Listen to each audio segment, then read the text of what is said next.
तो उत्तर प्रदेश में छठे चरण का मतदान जारी है। 7 जिलों की 49 सीटों पर वोटिंग हो रही है, लेकिन सबकी निगाहें, पूरे देश की निगाहें टिकी हैं इस वक्त बनारस पर, वाराणसी नगरी, जहां दरअसल 7वें चरण में मतदान होगा। आखिरी दौर का मतदान यहां होने वाला है 8 मार्च को, लेकिन यहां पर जोर आजमाइश हो रही है। प्रधानमंत्री नरेंद्र मोदी पहुंच चुके हैं, उनका संसदीय क्षेत्र भी है। 3 दिन तक प्रधानमंत्री वाराणसी में डेरा जमाए रहेंगे। तमाम उनके मंत्रिमंडल के साथी और बाकी दिग्गज बीजेपी के बनारस नगरी में ही मौजूद हैं। रोड शो की तैयारियां हो रही हैं, जिसे नाम दिया गया है जनता दर्शन। ये तस्वीरें भारतीय बनारस हिंदू विश्वविद्यालय के बाहर, गेट के बाहर की ये तस्वीरें। प्रधानमंत्री नरेंद्र मोदी को देख सकते हैं आप। कुछ ही देर में ये अपना जनता दर्शन का कार्यक्रम शुरू करने वाले हैं और जवाब भी देंगे। अखिलेश और राहुल गांधी जवाब में एक रोड शो निकालने वाले हैं, जबकि मायावती, हमें मायावती को कतई नहीं भूलना चाहिए। बीएसपी लगातार ये आरोप भी लगाती है कि मीडिया उनको नजरअंदाज करता है। मायावती भी आज बनारस में, रोहनिया में एक जनसभा को संबोधित करने वाली है। तो जैसे ही ये रोड शो शुरू होता है, आपको पल पल की जानकारी हम देते रहेंगे। मेरे सहयोगी संजीव त्रिवेदी और अशोक तिवारी मौके पर ही मौजूद हैं। कुछ खास मेहमान मेरे साथ स्टूडियो में बने हुए हैं। एक छोटा सा ब्रेक लेते हैं, ब्रेक के बाद मोदी का जनता दर्शन।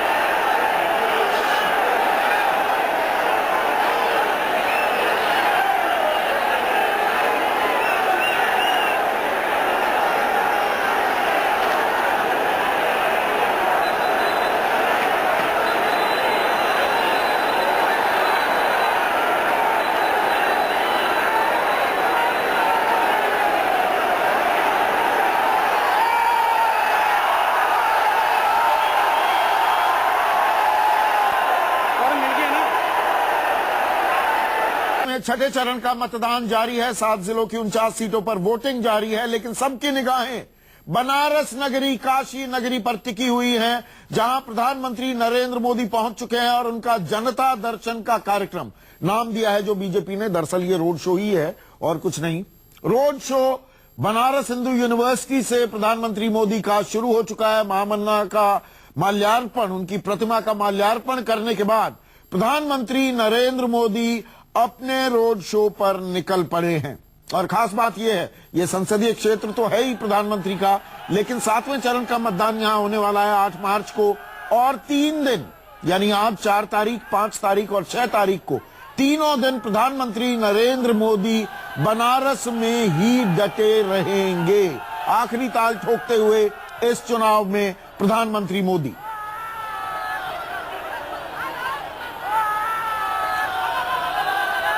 और मेरे साथ मेरे सहयोगी अमित कुमार भी जुड़ चुके हैं। अमित, ये कितना लंबा है ये रोड शो और कितना वक्त लग जाएगा? जनता दर्शन का नाम दिया गया है इसे। देखिए जी, जनता दर्शन भले ही नाम दिया गया हो, लेकिन कुल मिला के देखें तो सिर्फ रोड शो है। हाँ। मैं गदौलिया में हूं और यहाँ पर आते आते, जहाँ पर विश्वनाथ मंदिर है, करीब 12 सवा 12 बजे का वक्त होगा जब वो यहाँ पर प्रधानमंत्री आएंगे। और मैं आपको दिखाना चाहूंगा एक नजारा इस सड़क का, कि एक उत्सव का माहौल है बीजेपी कार्यकर्ताओं में। और हर तरफ से लोग आ रहे हैं, उत्सव का माहौल है। सुबह से ही लोग झंडे लेके आए हैं, क्योंकि पार्टी को भी लगता है कि एक बार प्रधानमंत्री नरेंद्र मोदी अगर सड़क पर आ जाते हैं और इस तरह से लोगों से सामने होंगे, तो एक माहौल, जो क्योंकि अभी तक कहा जा रहा था कि भले संसदीय क्षेत्र हो, लेकिन वो माहौल पूरी तरह से बीजेपी के पक्ष में नहीं था। 5 सीटें हैं जो कि लोकसभा में पड़ती है, और पूरे जिले में, अगर बनारस जिले की बात करें तो 8 सीटें हैं, और इसमें से 3 सीटें बीजेपी के पास है। तो ऐसे में प्रधानमंत्री के अपने क्षेत्र में अगर पार्टी हारती है, तो भले ही बीजेपी यूपी में जीत जाए, लेकिन वो बड़ी खबर होगी। 11 तारीख की दूसरी सबसे बड़ी खबर यही होगी कि प्रधानमंत्री अपने संसदीय क्षेत्र में हार गई, बीजेपी हार गई। तो इसीलिए 3 दिन, मुझे लगता है कि लोकसभा के चुनाव में भी अगर आपको संदीप याद हो तो प्रधानमंत्री मोदी ने इतना वक्त बनारस को नहीं दिया था। हाँ। यहाँ पर आज शाम को एक रैली करने के बाद वापस दिल्ली जा रहे हैं, कल फिर वापस आएंगे दिन में, रात यहाँ स्टे करेंगे, 6 तारीख को भी सुबह यहाँ पर कार्यक्रम उनका तय किया जा रहा है। तो आप कह सकते हैं कि लगातार प्रधानमंत्री मोदी यहाँ पर हैं और आज की इस रोड शो से 2 चीजें हैं। सिर्फ पूर्वांचल के जो 7 तारीख का जो मतदान होना सिर्फ उस पर नजर नहीं है, बल्कि आज जो मतदान हो रहा है कहीं ना कहीं उसको भी प्रभावित करने की कोशिश है, क्योंकि प्रधानमंत्री और बीजेपी को लगता है कि अगर आखिरी के ये 2 फेज जिसमें करीब 135 से 40 सीटें हैं, अगर उसमें अच्छा बीजेपी कर गई तो बीजेपी 200 का आंकड़ा पार कर जाएगी। तो आप कह सकते हैं कि बहुत बड़ी रणनीति के तहत करीब 1.5 महीने से ज्यादा का वक्त लगा इस पूरी रणनीति को लेकर, पूरी तैयारी को लेकर, और प्रदेश के अलग अलग जगहों से कार्यकर्ताओं को बुलाया गया है यहाँ पर। अब मैं थोड़ा ये भी बताइए, मैं लगातार ये कह रहा हूं बनारस नगरी राजधानी दिल्ली में तब्दील हो गई है। तमाम वहां पर केंद्रीय मंत्री अमित शाह और दिग्गज बीजेपी के डेरा जमाए हुए हैं। मेरे दर्शकों को ये बताइए कि अगले 3 दिन केंद्रीय मंत्रिमंडल में से कितने लोग बनारस में मौजूद होंगे, बनारस में दिखेंगे? आपके पास वो लिस्ट होगी, आपने बातचीत की होगी लोगों से। देखिए, जैसे पीयूष गोयल कल थे, पीयूष गोयल हैं, इसके अलावा 2 दिन पहले रविशंकर प्रसाद यहाँ थे, कल और परसों खुद प्रधानमंत्री यहाँ पर हैं, तो इसलिए अमित शाह यहाँ पर हैं, लेकिन बहुत बड़े दूसरे केंद्रीय मंत्री यहाँ पर नहीं है। स्मृति ईरानी का कार्यक्रम अब खत्म हो गया है, एक दिन के लिए उमा भारती का कार्यक्रम रखा गया है, उमा भारती यहाँ पर आएंगी, लेकिन और जो तमाम लोग हैं वो नहीं आएंगे। ये कहा जा रहा है कि हो सकता है कि राजनाथ सिंह का प्रोग्राम एक दिन के लिए यहाँ पे तय किया जाए, लेकिन वो बनारस नहीं होगा, लेकिन बनारस के जरिए, यहाँ के जरिए वो आसपास उड़ते हैं। जैसे कि अगर आप देखें तो पहले शुरुआत के दौर में जब पश्चिमी उत्तर प्रदेश में चुनाव था तो स्टेशन था दिल्ली, फिर जब अवध का इलाका आया तो फिर तीसरे, चौथे, 5वें चरण के लिए रखा गया था, स्टेशन था लखनऊ, और लखनऊ के बाद ये स्टेशन दिल्ली बनारस हो गई। तो तमाम नेता जो आते हैं दिल्ली से वो बनारस होके ही जाते हैं। तो एक दिन राजनाथ सिंह भी होंगे, लेकिन इससे पहले अगर पिछले 1 हफ्ते 10 दिन की बात करें तो मुझे लगता है कि पूरा का पूरा केंद्रीय मंत्रिमंडल बनारस में डेरा डाले हुआ था। आज कोई तो कल कोई, किसी दिन एक साथ 4-4, 5-5 लोग। आपको याद हो कि जेपी नड्डा, रविशंकर प्रसाद कचौड़ी खाते हुए देखे गए यहाँ पर इन गलियों में। तो तमाम बीजेपी के नेता, तमाम बीजेपी के जो मिनिस्टर्स हैं वो तमाम लोग यहाँ पर हैं। कोई कचौड़ी खा रहा है तो कोई दूध, पहलवान के यहाँ की दूध और लौंगलता खा रहा है। तो सड़क पर है पूरी मंत्रिमंडल, क्योंकि एक सवाल प्रधानमंत्री की प्रतिष्ठा का है, आपने कचौड़ी, प्रतिष्ठा का सवाल है। अमित, आपने कचौड़ी लौंग लत्ता का जिक्र कर ही दिया। आप भी खाऊ हैं और मैं भी खाऊ हूं। आपने खा लिया, मैं तो बिना कुछ खाए पिए यहाँ स्टूडियो में बैठा हूं। आपने लौंग लत्ता और कचौड़ी सब खा लिए और पेटीएम किया कि नहीं किया? कल अखिलेश यादव इस बात को उठा रहे थे कि बहुत कुछ कैश पेमेंट में ही हो रहा है, ये पेटीएम और चेक के जरिए कचौड़ी क्यों नहीं खाई जा रही? आज की स्थिति थोड़ी दूसरी है संदीप, आज थोड़ी सी सुबह से लगना पड़ा, और क्योंकि लोकेशन मैं हमेशा ये चाहता हूँ कि एक ऐसे लोकेशन से थोड़ा दर्शकों को दिखाऊं, क्योंकि इसलिए इस जगह पर पाने के लिए मुझे 2 से 3 घंटे मशक्कत करनी पड़ी कि मैं किसी तरह से मनाऊं, कन्विंस करूं कि आप अपने छत को दे दें। तो इसके बाद मैं, ताकि दर्शक जब नरेंद्र मोदी गदोलिया के नजदीक आएंगे, जब उस सड़क से सामने आएंगे तो आप देख सकते हैं कि उस सड़क से कम 200 मीटर पहले से मैं नरेंद्र मोदी को दिखा सकूं, उस पूरे काफिले को दिखा सकूं, पूरी जमघर दिखा सकूं। तो लेकिन इतना जरूर है कि बीच में वक्त मिलेगा और कचौड़ी लौंगलता मैं छोड़ूंगा नहीं, और कोशिश करूंगा संदीप की आपके लिए भी वो लौंगलता और कचौड़ी यहाँ की बनारस की खास जो है सुबह 9 तारीख की सुबह आपको जरूर पहुंचा सकूं। ठीक है, कचौड़ी के लिए वक्त दे देता हूं। मेरे साथ और कुछ खास मेहमान जुड़ गए हैं। अनिल यादव हैं, प्रवक्ता हैं समाजवादी पार्टी के। मेरे साथ डॉक्टर एमएच खान जुड़े हुए हैं, लखनऊ स्टूडियो से बीएसपी के प्रवक्ता हैं। यहां पर बीजेपी पूरी ताकत झोंक रही है और जवाबी रोड शो भी शुरू होने वाला है। अनिल, कुछ देर बाद ये आखिरी टक्कर, ये जोर आजमाइश है। देखिए, पूरी ताकत झोंकना ही इस बात को दर्शाता है कि भारतीय जनता पार्टी की हकीकत में स्थिति क्या है। क्या मतलब? आप देखिए कि पूरे देश को छोड़कर आधा कैबिनेट एक उत्तर प्रदेश के एक जिले में आज की तारीख क्यों में ना जाए? अरे क्यों, एक बात बताइए, यही तो खासियत है। आपने काम किया होता, पूरा जोर लगाते हैं, काम किया होता तो आपको जरूरत ही नहीं पड़ती।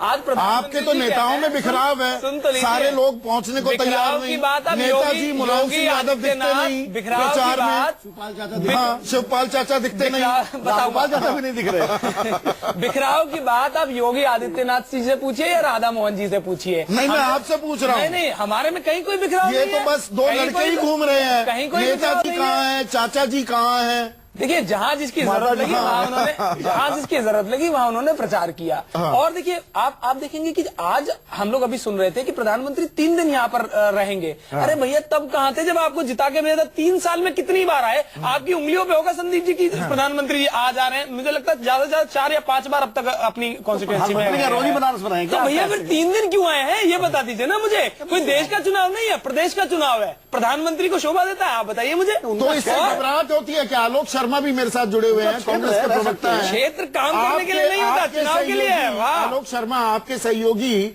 अनिल यादव कह रहे हैं कि नहीं ये तो घबराहट की निशानी है। घबरा आप तो नहीं रहे कि पूरा जोर लगा दिया है मोदी ने बनारस में, पूर्वांचल में। आज वैसे इनके नेता भी है बनारस में। एमएच खान आप जवाब दें इस बात का। आपकी नेत्री भी रोहनिया में आज जनसभा करने वाली है। जी मैं तो चौधरी साहब यही कहूंगा कि अगर इनको हार का अंदेशा नहीं होता तो इतना बड़ा फौज लेकर के आने की जरूरत क्या थी? 3 साल हो गया प्रधानमंत्री बने हुए, इनको कभी दर्शन, जनता दर्शन कभी नहीं दिया इन्होंने टेलीविजन पर दर्शन जरूर दिया। जो जिन जनता ने इनको चुन के भेजा उसके बीच में कभी नहीं बैठे, उसके बीच में कभी नहीं चौपाल लगाया, कभी बहन जी ने कितनी दफा लगाया? की हालत इतनी खराब, मायावती ने कितने जनता दर्शन किए? सोचा कितनी रैलियां की पिछले 5 साल में? पार्लियामेंट जनसभाएं की? एमपी कितना जनता दर्शन नहीं किया? है बहन जी, एमपी बनारस से नहीं है चौधरी साहब। चौधरी साहब बनारस से एमपी बहन जी नहीं है। मैं पूरे सूबे की बात कर रहा हूं। हमारे वहाँ पूरे सूबे में कितना घूमी और सारे लोगों को सुना जाता है। सूबे में कितना घूमी, लेकिन बनारस से जनसभाएं की, एमपी कितना नहीं जनता है बहन दर्शन जी। किया? अब फंस गए खान साहब। पूरे प्रदेश में घूम रही है, सारे कार्यकर्ताओं से मिल रही है। हाँ, सारे लोगों, बड़े नेता से लेकर छोटे नेता तक मिलती जनता है। दर्शन बता दीजिए बहन जी का, जनता और दर्शन मैं बता ये दीजिए कह रहा हूं खान चौधरी साहब, ये चुनाव भाई देखिए, जब मुख्यमंत्री रहती है तो जनता दर्शन देती ही आज। अरे कभी नहीं दिया, आपको कभी नहीं दिया, तो क्या कभी नहीं दिया। क्या मतलब हुआ? जन पूरा उत्तर प्रदेश का बच्चा जानता है मायावती जी से मिलने के लिए क्या सिस्टम अपनाना पड़ता है। आपके मुख्यमंत्री अरे हमारे मुख्यमंत्री जी तो नौजवान गरीब किसान सबसे मिलते हैं। आप बताइए बहन जी कितने किसानों से मिली आज तक? शिवपाल की गर्दन काट के बाहर कर दिया आपने। शिवपाल जी ही रहते थे। क्या बात कर रहे हैं आप? अब आप इनकी भाषा का स्तर देखिए। शिवपाल यादव रहते थे। आप देखिए ये मानसिकता दिखाती है। अब देखिए मुझे लग रहा है कि भारतीय जनता पार्टी के साथ जो इंटरनल गठबंधन हो गया है उसका असर इन पर दिख रहा है। इनकी भाषा का स्तर देखिए। एमएच खान साहब आप इतने सीनियर आदमी हैं, आप कैसी बात कर रहे हैं? आप कैसी बात कर रहे हैं? आप इतने सीनियर आदमी है, किस तरह की बात कर रहे हैं आप? गर्दन काटना, मुझे लग रहा है भारतीय जनता पार्टी का पूरा असर हो रहा है, गठबंधन का सही असर जा रहा है। आपने शिवपाल का क्या योगदान ले लिया? आपने भाषा तो देखिए, आप इसे दूसरे तरीके से भी कह सकते हैं। नहीं, आप इसे दूसरे तरीके से भी कह सकते हैं। आपने ये क्या शब्द इस्तेमाल किया है? हमने तो नहीं कहा कि बहन जी अपने भाई का गर्दन काट रही है, किसी का गर्दन काट रही है। हम तो नहीं कह रहे, हमने कभी नहीं कहा कि बहन जी ने अपने उन प्रत्याशियों की गर्दन काट ली, उनसे पैसे लेकर टिकट देने के लिए। भतीजे का योगदान बताइए। आपके प्रत्याशियों ने बहन जी पर इतने इल्जाम लगाए कि पैसे लेके टिकट देती है। हमने तो नहीं कहा कि बहन जी अपने प्रत्याशियों की गर्दन काटती है। कहा कभी? बताइए आप कैसी भाषा का इस्तेमाल कर रहे हैं? काटी है।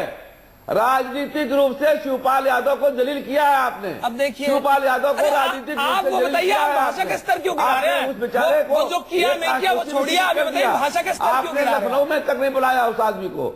क्या भाषा के बारे में कुछ तो कह दीजिए। अपने भाषा कोई खराब नहीं है, पूरी दुनिया देख रही है, पूरा समाज देख रहा है, पूरा उत्तर प्रदेश देख रहा है कि शिवपाल यादव खान साहब, मेरा सवाल ये था, पार्टियों खड़ी क्या? छोड़िए ये नूरा कुश्ती हो गई। मुझे ये बताइए, इस रोड शो से कोई घबराहट तो नहीं है आपको?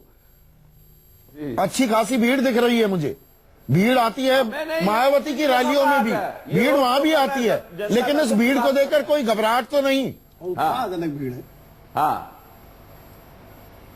नहीं चौधरी साहब, देखिए मैं आपसे पहले भी कह रहा हूं, अभी भी कह रहा हूं कि अगर ये घबराहट नरेंद्र मोदी जी के अंदर नहीं होती तो वो कैंप नहीं करते और रोड शो को वो जनता दर्शन नहीं कहते। ये जुमलेबाजी जो कर रहे हैं नरेंद्र मोदी जी, ये काम नहीं आने वाली है। उनको पता चल गया है, उनका पास इंटेलिजेंस है, उनके पास सीआईडी सब कुछ है।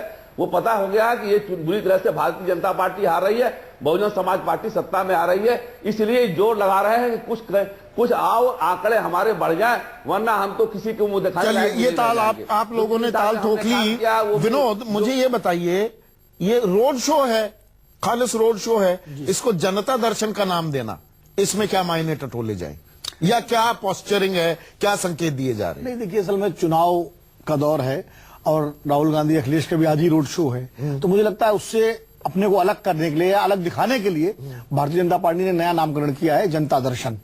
अब इसमें दोनों तरफ से है, जनता के दर्शन मोदी जी कर रहे हैं और मोदी जी के दर्शन जनता कर रही है। प्रधानमंत्री इतने करीब है लोगों के, तो अपने प्रधानमंत्री के दर्शन भी लोग कर रहे हैं, इसमें भी कोई गलत बात नहीं है। और प्रधानमंत्री जनता के बीच में है, वो भी अच्छी बात है। तो मुझे लगता है जनता दर्शन इसीलिए उन्होंने थोड़ा सा अलग किया है, और थोड़ा हिंदी का शब्द है, और भारतीय जनता पार्टी हमेशा भारतीय संस्कृति की बात करती पर है। यहां टक्कर एक हमें देखनी होगी, और मैं चाहूंगा अपने पीसीआर डायरेक्टर, अपने प्रोड्यूसर से, कि इलाहाबाद में जब अमित शाह ने रोड शो किया था और अखिलेश और राहुल ने रोड शो किया था, वो भी हमें दिखाएं, क्योंकि आज अखिलेश और राहुल का भी एक रोड शो होने वाला है। इसमें जोर आजमाइश तो होगी, भीड़ से कुछ तो अंदाजा लगेगा मिजाज क्या है, उसको हम टटोलने की कोशिश करेंगे एक छोटे से ब्रेक के बाद। में छठे चरण का मतदान जारी है, 49 सीटों पर वोटिंग हो रही है, लेकिन जोर आजमाइश हो रही है बनारस में, जहां दरअसल आज नहीं, आखिरी चरण 7वें चरण 8 मार्च को वोट डाले जाने हैं। प्रधानमंत्री नरेंद्र मोदी अपने रोड शो पर निकल चुके हैं, जनता दर्शन का इसे नाम दिया है, और जवाब में राहुल गांधी और अखिलेश यादव